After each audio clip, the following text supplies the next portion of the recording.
Hello, good morning, welcome to all. कैसे हैं आप सब? आई थिंक सब लोग ठीक होंगे, बेहतर होगा, पढ़ रहे होंगे। चलिएगा अपने टॉपिक पे आते हैं।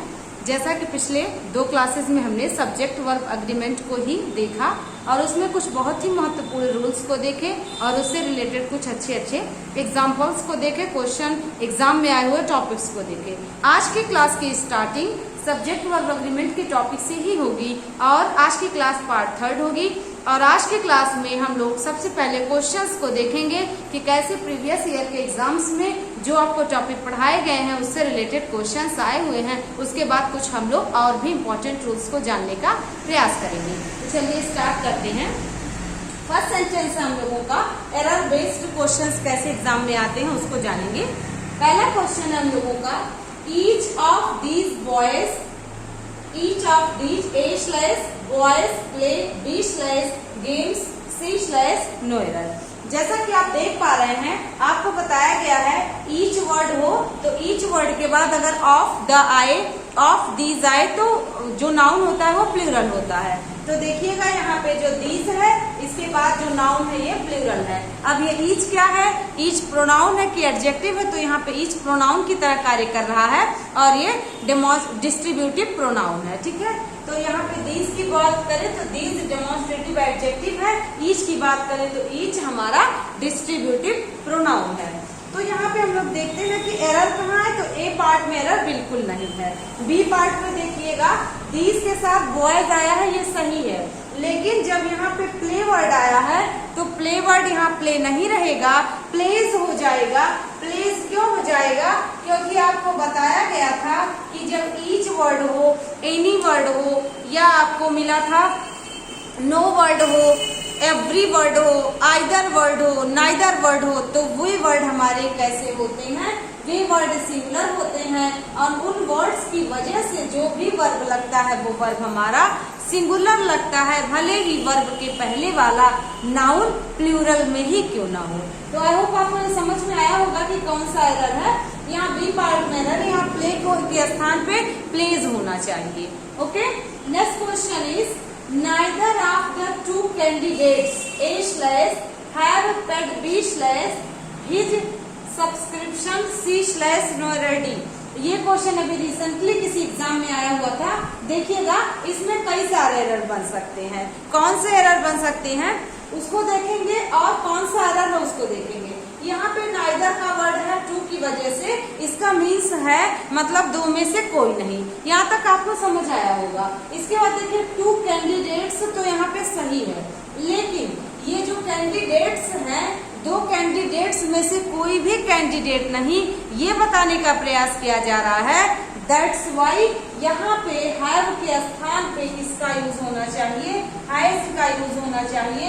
देखिएगा सब्जेक्ट के अनुसार वर्ब लगेगा, वही सब्जेक्ट वर्ब अग्रीमेंट होता है। कई सारे बुक्स में सब्जेक्ट वर्ब कॉन्कर्ड करके टॉपिक आ जाता है, तो सब्जेक्ट वर्ब अग्रीमेंट लिखा रहे या सब्जेक्ट वर्ब कॉन्कर्ड लिखा रहे, बोथ आर सेम। तो आई थिंक आप समझ रहे होंगे।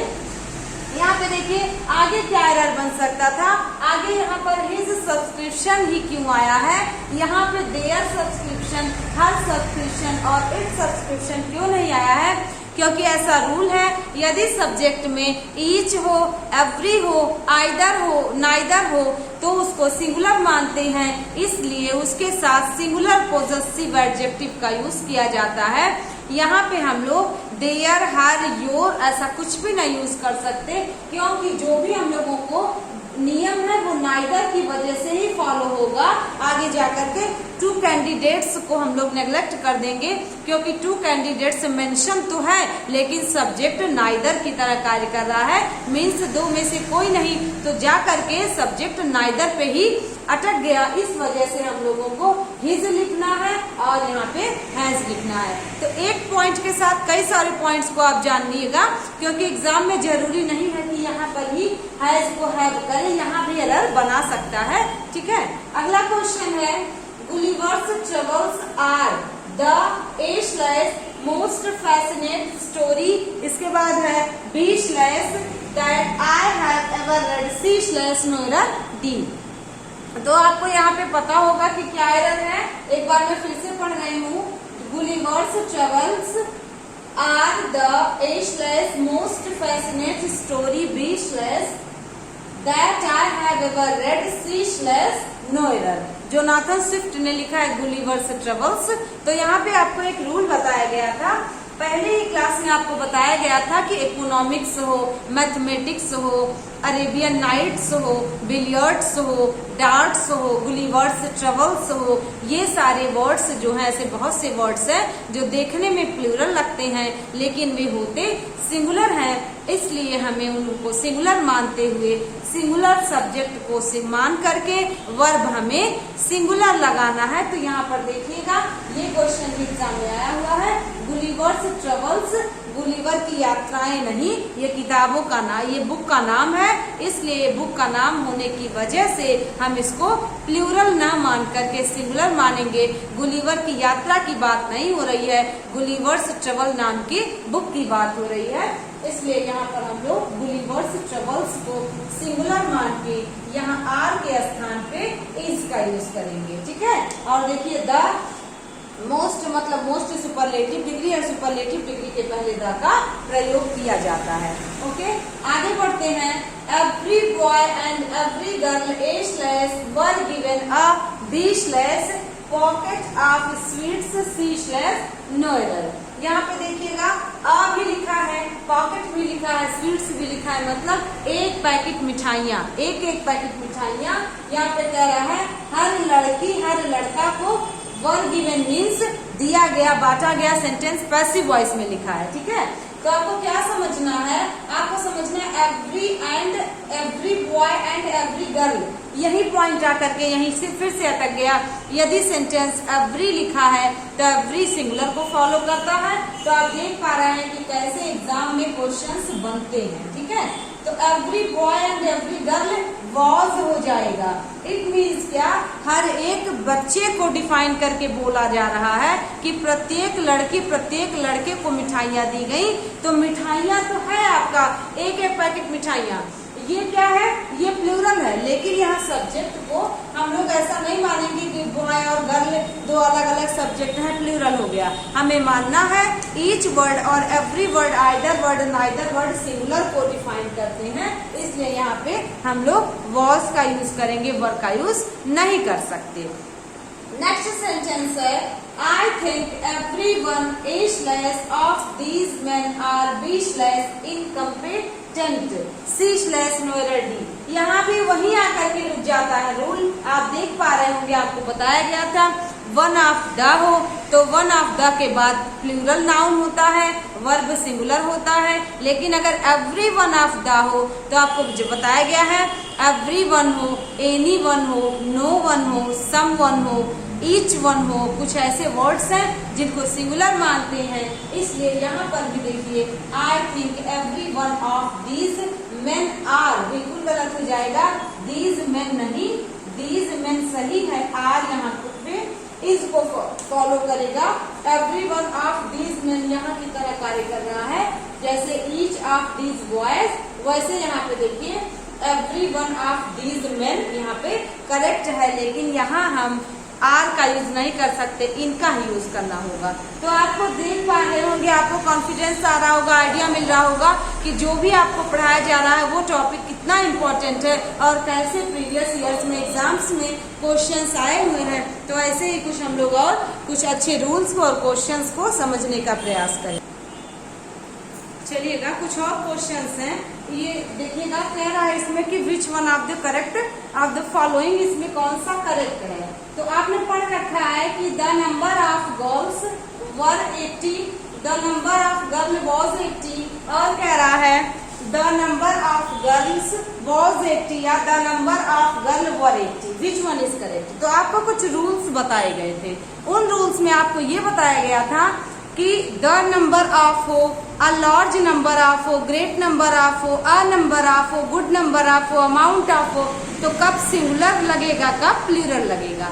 तो आपने सीखा था कि अ लार्ज नंबर ऑफ हो, अ ग्रेट डील ऑफ हो, अ ग्रेट अमाउंट ऑफ हो, कुछ ऐसे वर्ड्स होते हैं जिनके साथ हमेशा प्लूरल नाउन और प्लूरल हेल्पिंग वर्ब लगता है। लेकिन आपने साथ ही साथ ये भी सीखा था कि यदि सेंटेंस में द नंबर ऑफ वर्ड कहीं लगा रहे तो द नंबर ऑफ वर्ड लगने से सेंटेंस में वर्ब तो सिंगुलर होगा लेकिन जो नाउन होगा प्लूरल होगा। तो आपने सीखा था the number of plus plural noun plus singular verb.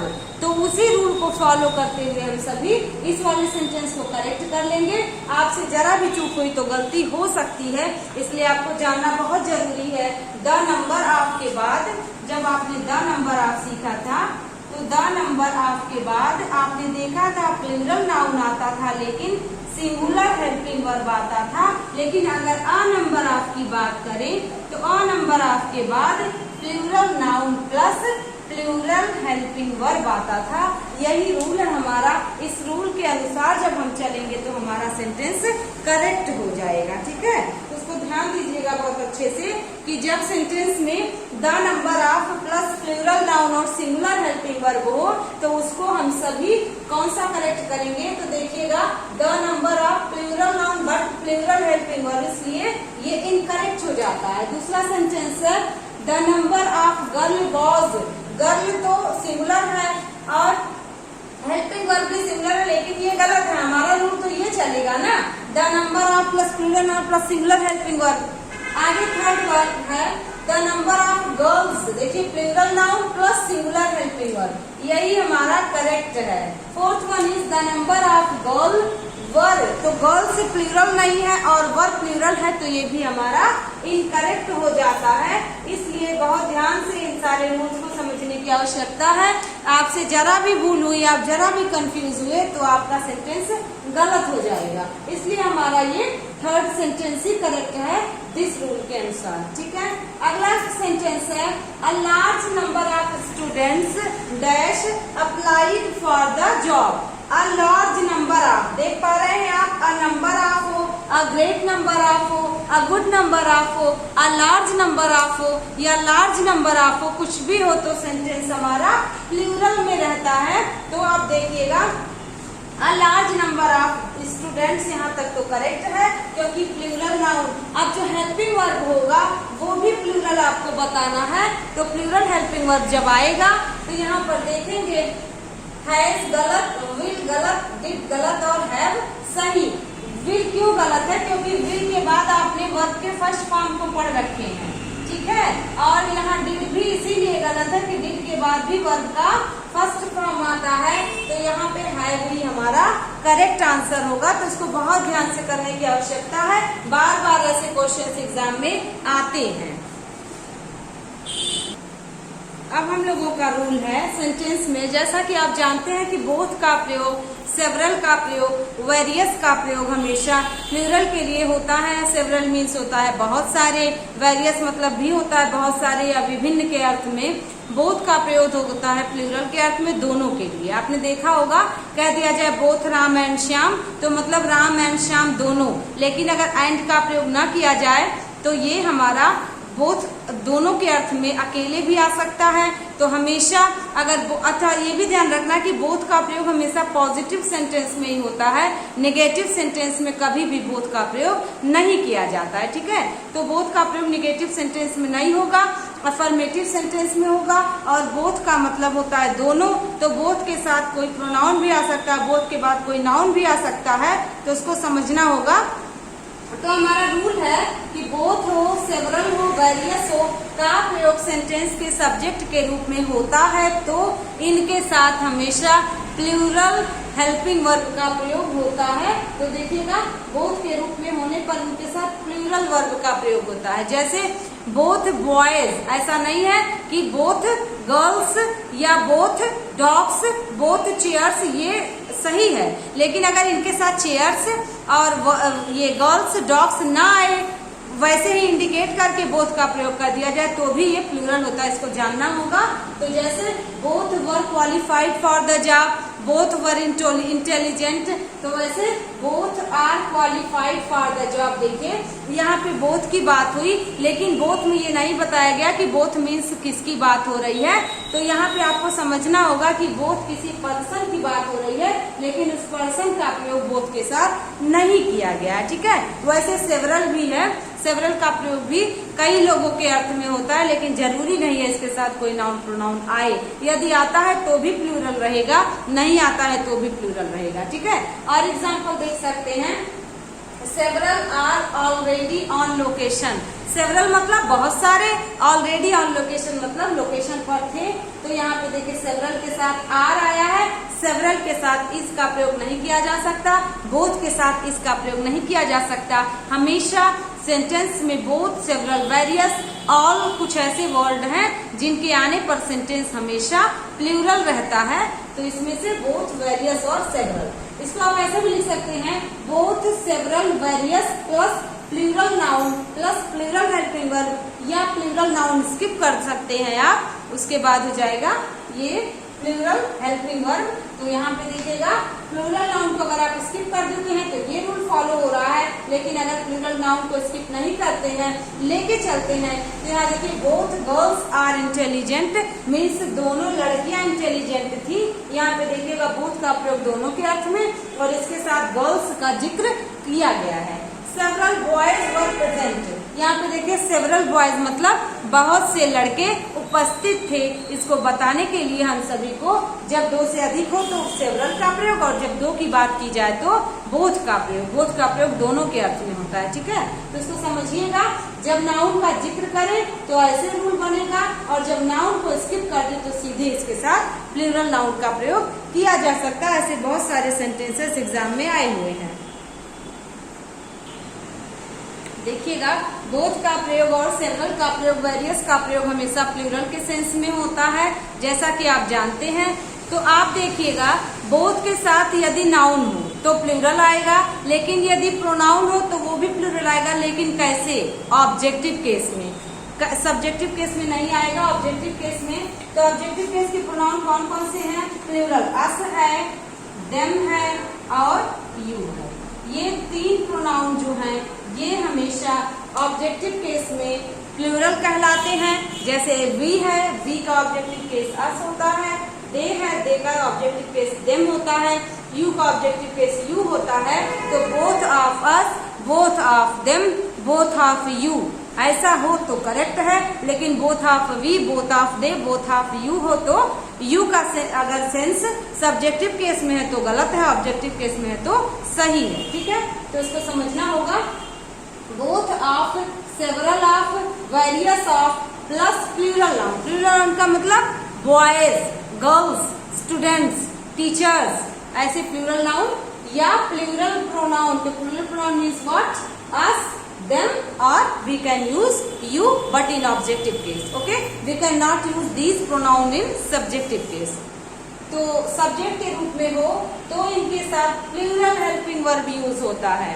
We will always use plural helping verb. ठीक है, तो इसको ऐसे भी लिखा जा सकता है, both of oblique several of oblique various of plus plural noun और plural pronoun plus plural helping verb। Several, various और बोथ को प्लूरल के सेंस में यूज करते हैं। यदि ये अकेले हो तो भी प्लूरल, यदि ये कोई नाउन लिए हो तो भी प्लूरल, यदि ये कोई प्रोनाउन लिए हो तो भी प्लूरल। ऐसे भी जाना जा सकता है कि ये प्लूरल होते ही हैं, तो इनके साथ हमेशा प्लूरल यूज होता है। बोथ ऑफ द गर्ल्स, देखिए गर्ल्स प्लूरल है, आर प्लूरल है और यहाँ करेक्ट है। ऐसे भी लिखा जा सकता था, both girls were intelligent, of the कहने की जरूरत ही नहीं थी। ठीक है, several of them were intelligent, तो several of them, several were intelligent भी सही था। ठीक है, several girls were intelligent, several girls intelligent, या several intelligent, several are intelligent मतलब नाउन का जिक्र करें, प्रोनाउन का जिक्र करें ना करें, लेकिन several हर हाल में प्लूरल रहेगा। तो आप इसको बहुत ध्यान से नोट करिएगा, एग्जाम में बहुत बार ये क्वेश्चन इससे रिलेटेड आया हुआ है, तो अभी आपको मिलेगा।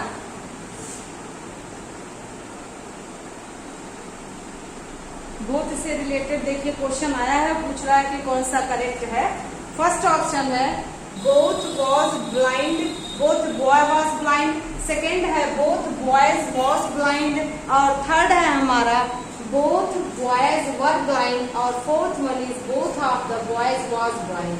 अभी आपको बताया गया कि सेवरल का प्रयोग, वेरियस का प्रयोग, बोथ का प्रयोग हमेशा सिंगुलर के सेंस में होता है, तो उसी आधार पर देखना है यहाँ पर बोथ के साथ बॉय, प्लूरल के सेंस में जब हम इसका यूज करेंगे, इसको हम सिंगुलर के यूज में नहीं कर सकते हैं, प्लूरल के सेंस में करेंगे। तो यहाँ पर देखिए बोथ के साथ बॉय आया है, ये गलत, और बॉयज आया है, यहाँ पे वॉज आया है, ये भी गलत। तो सेंटेंस इनकरेक्ट, करेक्ट पूछा है, ठीक है। यहाँ पर देखिए अगला, बोथ बॉयज वॉज, बॉयज तो सही है बट वॉज गलत है, इसलिए ये भी गलत। बोथ बॉयज वर, तो बॉयज भी सही, वर भी सही, यानी कि ये सेंटेंस हमारा करेक्ट है। बोथ ऑफ द बॉयज सही है बट वॉज गलत है, इसलिए भी इनकरेक्ट हो गया। तो ऐसे आपको भी एग्जाम में देखना होगा कि कैसे छोटे छोटे वर्ड्स से कोई अच्छे अच्छे सेंटेंसेस पूछ सकता है एग्जाम में। अगला है several of the candidates dash करके पूछा है, कह रहा है taking parts in the function. तो taking parts in the function है, सेवरल है, कैंडिडेट्स है। तो सेवरल मतलब विभिन्न या ढेर सारे, ज्यादा, कैंडिडेट्स भी प्लूरल है।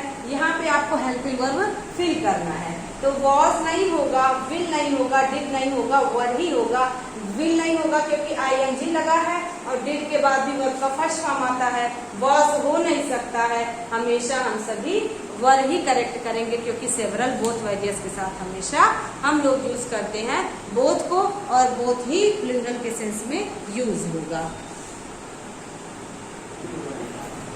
अब देखिएगा इंडिफिनिट प्रोनाउन। इंडिफिनिट प्रोनाउन में आप जानते हैं ऑल होता है, सम होता है, नो होता है, एवरी होता है, एनी होता है। बहुत सारे वर्ड्स हैं जो इंडिफिनिट प्रोनाउन में आते हैं। इनके साथ वन लग जाता है तो every one, any one, no one, some one.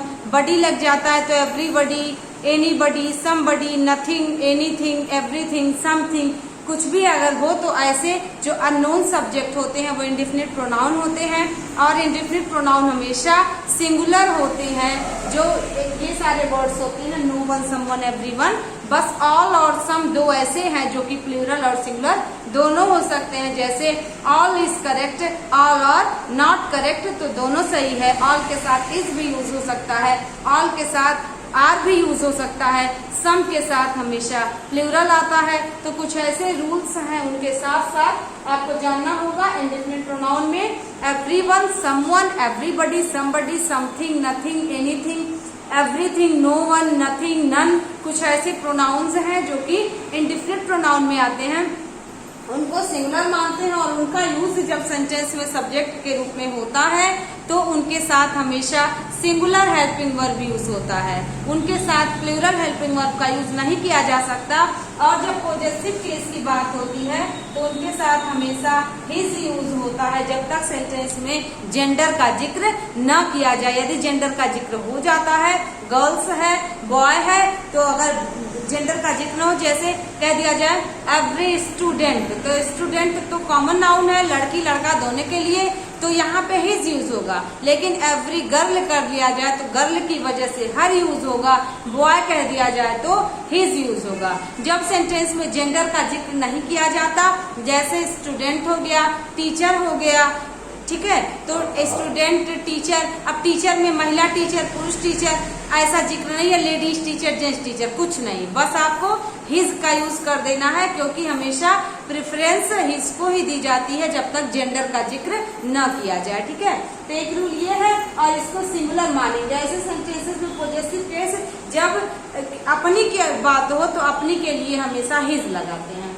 Sentence में है example, someone, everyone, anybody, nobody। तो देखिए हैज लगा है, वॉन्ट्स लगा है, डज लगा है, डिस्टर्ब्स लगा है। यहाँ पे कह दिया जाए किसी ने मेरी घड़ी चुरा ली तो हो जाएगा someone has stolen my watch। Has he लगा क्योंकि वो someone अननोन सब्जेक्ट था, ना कि वेल नोन सब्जेक्ट। तो अननोन सब्जेक्ट की वजह से आप नहीं जानते हैं दैट पर्सन, है ना, कि कौन था वो, इसलिए हमेशा someone हो, somebody हो, everyone हो, anyone हो, none हो, nobody हो, इनको हमेशा सिंगुलर मानते हुए हमेशा सिंगुलर का जिक्र करते हैं। ओके, तो someone has stolen my watch, ये हमारा करेक्ट है। ये जो my वर्ड है, ये my वर्ड सम की वजह से नहीं आया है। ये वर्ड मैं जब कहूंगी तो मेरी घड़ी चुरा ली तो मैं कहूंगी, उसकी घड़ी चुरा ली तो his हो जाएगा, उनकी घड़ियां चुरा ली तो their हो जाएगा। इसलिए यहाँ पे ये सम की वजह से नहीं आया है, माई अपने आप को बताने की वजह से आया है। ठीक है, अगला एग्जांपल है everyone wants to go, तो everyone सिंगुलर है, wants में WANT प्लूरल था, आपने S लगा के उसको सिंगुलर बना दिया, तो everyone wants to go, everybody wants to go। ठीक है, यहाँ पे wants सही है। अगला एग्जांपल है anybody does not help me, आप ऐसे भी कह सकते हो nobody helps me।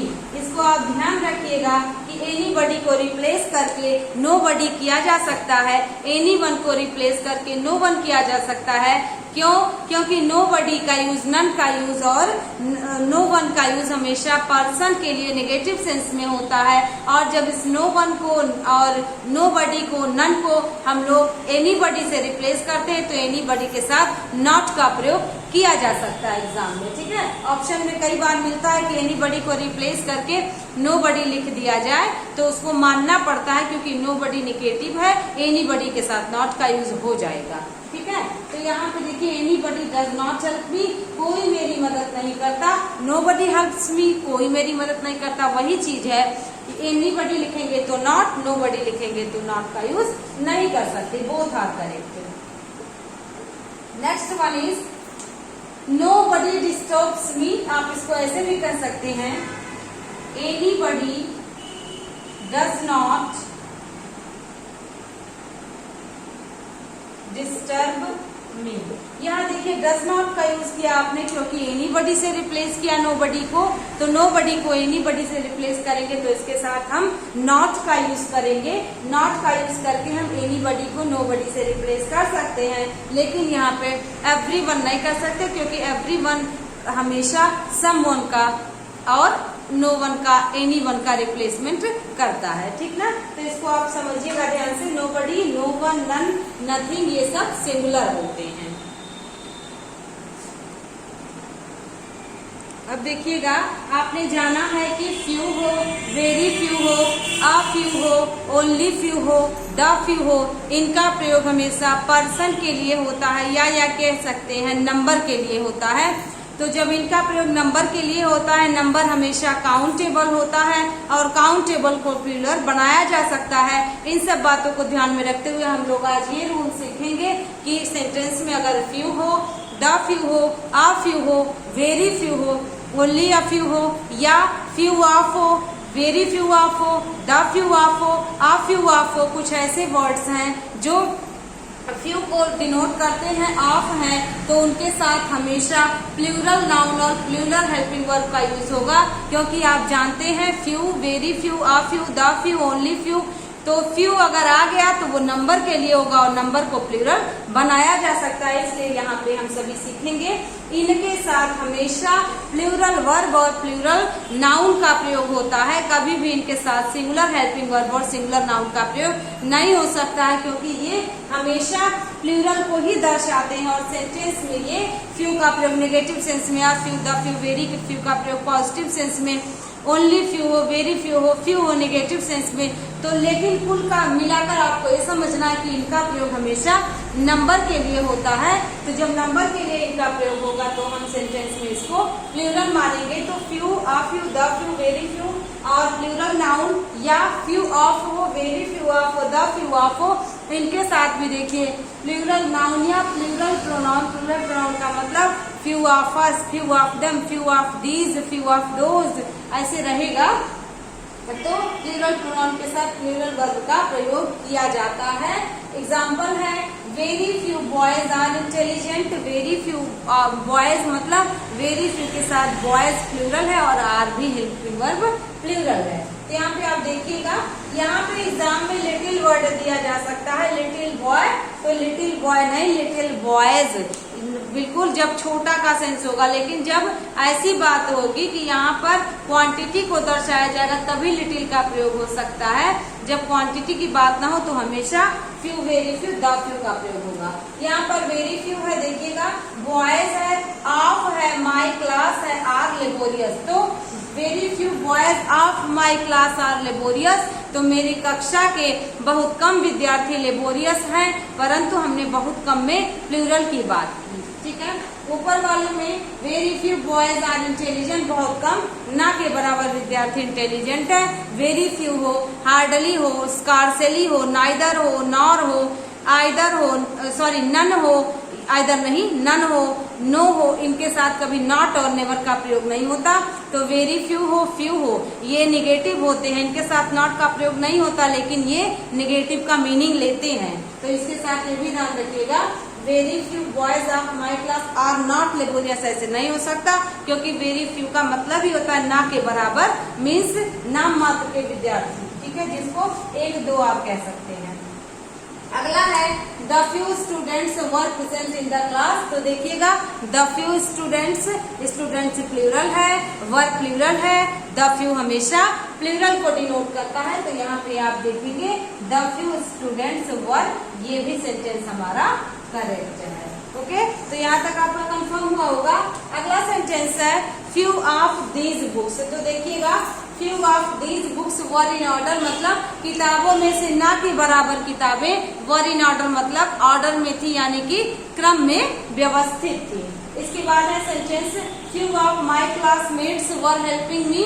तो ना के बराबर विद्यार्थी, मेरे जो क्लासमेट्स थे मुझे हेल्प कर रहे थे, ये बताने के लिए हमें देखिए करना पड़ा फ्यू ऑफ माई क्लासमेट्स। तो क्लासमेट्स प्लूरल है, जो हेल्पिंग वर्ब हुआ वो भी प्लूरल हुआ।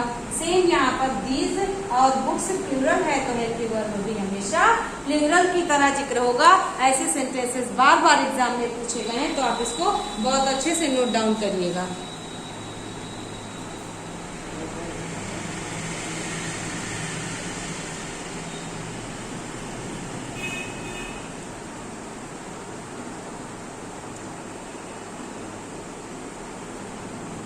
आगे कुछ सेंटेंस है, every dash, everybody dash, that man is मॉर्टल। आप देख पा रहे हैं मॉर्टल, मॉर्टल मीन्स होता है नश्वर, इमॉर्टल मीन्स अमर।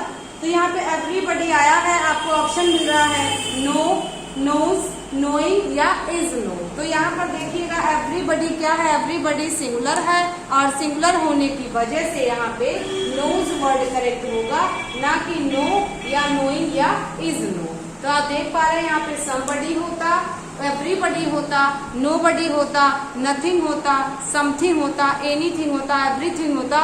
तो सबका प्रयोग, जैसा कि आप जानते हैं, यदि वन और बडी लगा हो तो पर्सन के लिए, थिंग लगा हो तो वस्तु के लिए प्रयोग करते हैं, और यहाँ पे अगर अकेले आए तो उसके साथ कुछ न कुछ आता है, जैसे each girl, every boy, each book, every book. ऐसे लिविंग की बात हो रही है कि नॉन लिविंग की बात हो रही है, तो उसके साथ उसको दर्शाना पड़ता है, मेंशन करना पड़ता है, चाहे वो ऑफ द के साथ लगाया जाए, चाहे साथ में लगाया जाए, तो उसका प्रयोग अकेले होगा। लेकिन जब बडी और वन वर्ड हो तो पर्सन की बात होगी, अगर ये सफिक्स लगा है, थिंग सफिक्स लगा है, तो वस्तु की बात होगी। इसलिए यहाँ पे एवरी वन नोज मतलब हर कोई जानता है कि दैट मैन इज मॉर्टल, वह व्यक्ति नश्वर है या मर जाने वाला है। अगला देखिएगा, bread and butter dash essential for one's life. Essential means होता है आवश्यक होना, इसके स्पेलिंग एग्जाम में ध्यान रखिएगा, ESSENTIAL, TIL को शियल पढ़ा जाता है, जैसे डिफरेंशिएट तो TIAT लिखा जाता है, लेकिन शिएट पढ़ा जाता है, ठीक है। तो यहाँ पे एसेंशियल, उसको ऐसे शियल पढ़ा जाता है, तो प्रोनाउंसिएशन भी ध्यान रखना है, तब एग्जाम में गलती और भी नहीं होगी स्पेलिंग से लेकर के, क्योंकि कई बार गलत उच्चारण में स्पेलिंग की गलती हो जाती है। और अब तो एग्जाम में 10 क्वेश्चन, 10 क्वेश्चन स्पेलिंग से ही आने लगे हैं।